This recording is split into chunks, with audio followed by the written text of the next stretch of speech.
How to Fix America, a step-by-step guide by Meet Kevin. That's me, brought to you by 3 free stocks you can get with Webull. Deposit $100, get 3 totally free stocks with Webull worth up to $1,600. And of course, get life insurance in as little as 5 minutes.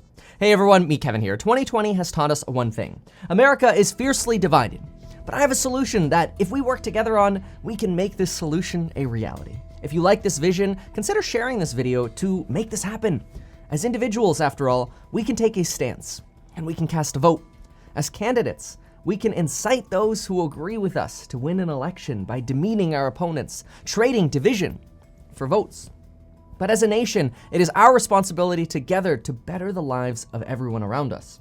But first, here's a short, helpful background, and then we'll get into the step-by-step part.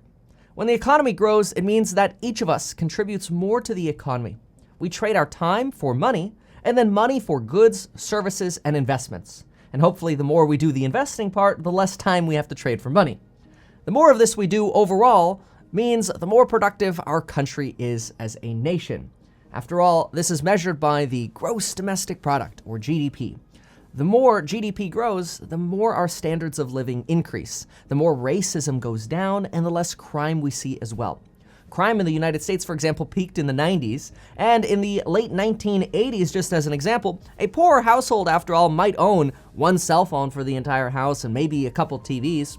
Today, even a poorer household can own multiple smartphones, multiple TVs, multiple computers, and maybe even multiple cars.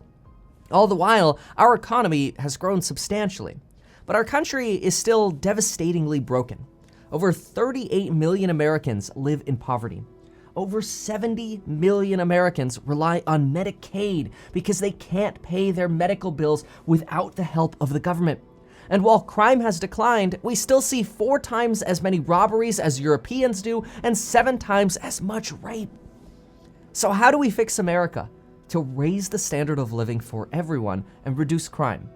We start by doing our part, sharing this video if you like this plan, because that's how we can make our voices heard. So here's the step-by-step plan.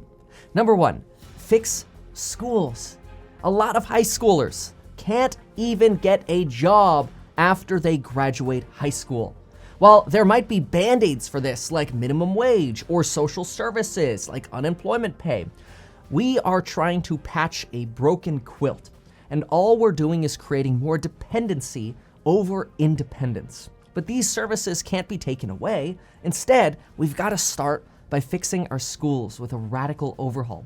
High school students starting in 9th grade should have the right to choose a 4-year path to become a computer scientist in high school, a marketer, an accountant, so that the day they graduate, they can get a job at Apple, Google, or Tesla, or they could start their own companies. The companies I just mentioned are on a hiring spree right now. Redfin's hiring, Mashable's hiring, Amazon's hiring, UPS, FedEx, XPO Logistics, Citibank, they're all hiring. Think of this. By changing our school system to actually make people hireable the day they graduate, we stop wasting time. When people go into 9th grade, if they want, it's an entire choice. We can have the normal system run next to this future system. People can become a nurse, a fireman, a businessman, an entrepreneur, a businesswoman, maybe even a journalist. It doesn't matter. They can choose and they can have the option. If they want to change, they can change. But to spend 4 years of high school getting ready for a career instead of spending time crunching calculus numbers when it does you no good is much better time spent. And again, if you want the normal option, that's fine. But think about this. 4 years of high school should be more like 4 years of junior college. That way, instead of teaching nurses how to run a business, journalists algebra and calculus, and computer scientists chemistry, we stop wasting the most valuable resource we have in America, a quality education. And instead, we create a society that can begin working quality jobs at 18, paying more money into Social Security, benefiting the country, and building wealth for themselves faster and sooner. We can have a blended system for a fraction of the cost of a 4-year college degree, which puts most graduates deep into college debt today. That is, graduates of college. This is not to say that college should not be an option. College should always still be an option, but it should be reserved for those who need those additional skill sets or those additional years of learning for maybe doctors or specialty engineers, so that rather than being a doctor at 30 with $500,000 in student loan debt, maybe you're a doctor at 24 with less student loan debt, significantly less or none. And this is not to say that college should, again, totally disappear. No, not at all. We should merge colleges with existing high schools to accomplish this goal and have blended high schools and colleges called future schools. This idea saves the country money. It grows the GDP, and it stops wasting people's valuable lives by setting them up for a job making smoothies at minimum wage at 18 years old. And why do I say that? Because when I graduated high school, that was the only job I can get, making minimum wage, working my butt off, making smoothies, and after a year, I got a 5-cent raise. How do you think a 5-cent raise makes somebody feel working minimum wage? They don't feel happy and successful. They feel like crap. And so that's where solution number 2 comes up. We have to solve poverty. When we solve education, we can make it so somebody can graduate high school at 18 years old and get a job at Apple or a hospital or the fire department. And when we do that, we eliminate and prevent that person from falling into poverty.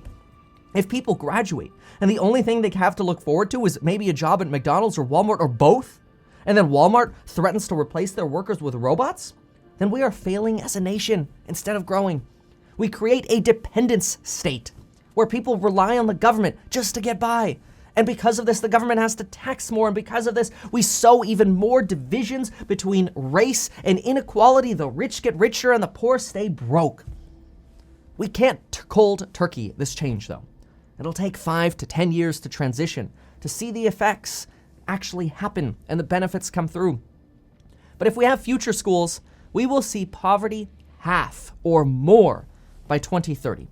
We will see taxes come down as lower social safety net costs are required, which means you get to keep more of your money. Less poverty, less crime, less taxation, smaller government is all possible when we educate properly.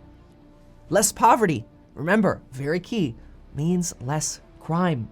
Poverty is linked to being twice as likely to being a victim of violent crime. So if you are in poverty, you are twice as likely to be a victim of violent crime. Blacks and Hispanics are 2.5 times as likely to be in poverty.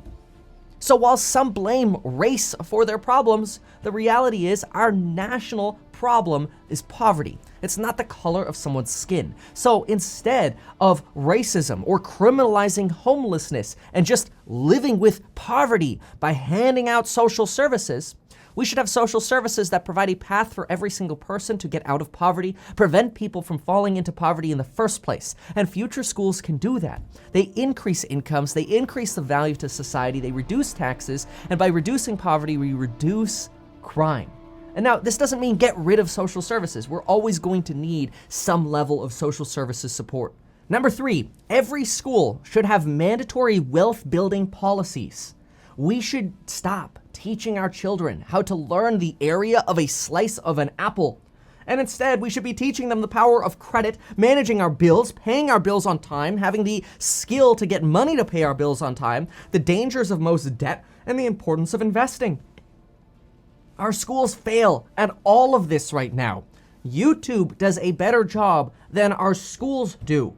Number 4, when you couple an educated populace with a more productive society, you end up with a better and stronger economy, and we retain our status as the world's greatest and largest economy. And the reality is, economics is awesome because it's not a zero-sum game. When you have a zero-sum game, it means that one person makes $1 every time another person loses $1. That's not how our economy works. Instead, when you make an extra $1, your dollar gets to float around the economy 4 or 5 or 6 times thanks to the velocity of money, which means 4 or 5 or 6 other people could get $1. So every time you make an extra $1 and you spend it, 4 or 5 other people get $1. And so the more we have the capacity to produce dollars ourselves, the more and great our society becomes. But it all starts with education and eliminating poverty.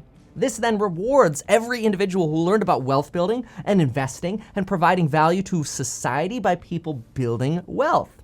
When we build wealth, we don't have to print as much money either because we have fewer costs as government and smaller government. Instead, our productive society just works better and everyone wins.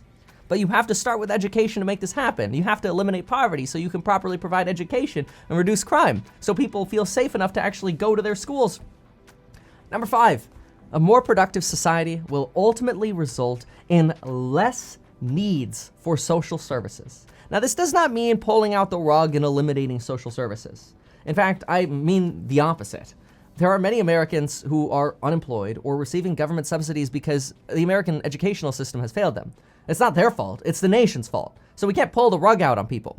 But the reality is, a better education for everyone helps the entire country, because consider this. When somebody receives government benefits and all of a sudden they get a significantly much higher paying job offer because they were properly educated, and now it's all of a sudden, wow, I'm going from making 10 grand a year to making 80 grand a year, people become proud that they could support themselves, that they clawed and worked their way out of poverty by actually getting a proper education provided by what should be our government, not the person with the deepest pocketbook to send their kid to the fanciest schools. Success, therefore, can create happiness, while dependence creates despair. With less people needing social services in the future, America can reduce the size of government while protecting us from the wrongs that can happen in society. This means lower taxes for everyone in the future, which means more money in your pocket, money that you earned with your success. This is not to say that everyone desires success, and social services will always be needed for some. But look at the statistics. In California, there are about 38 million people, and 12.7 of them are on social services just for government healthcare aid. That means 1/3 of people in California are receiving Medi-Cal. That is a sign that we have a massive problem, since you have to be pretty dang close to the poverty line to get Medi-Cal. And no, it's not just California. We understand California has its own problems. 23% of all Americans throughout the country are on Medicaid, which is the country's version of Medi-Cal, or vice versa. And let me be clear, there will always be need for some level of social aid. But when 1/4 to 1/3 of people rely on the government to get by, our nation has failed. We should strive to have social services represent less than 10% of our population. In other words, 90% of our population should be armed with the ability to make enough money to retire on their own and to earn a living while working and provide for a quality and happy life themselves. And if 90% of people are not on social services, then folks, that's when we've scored an A. And we should want to be an A or get an A. Number 6, America solving education is very important so we can also provide the manufacturing and engineering jobs that we need at home.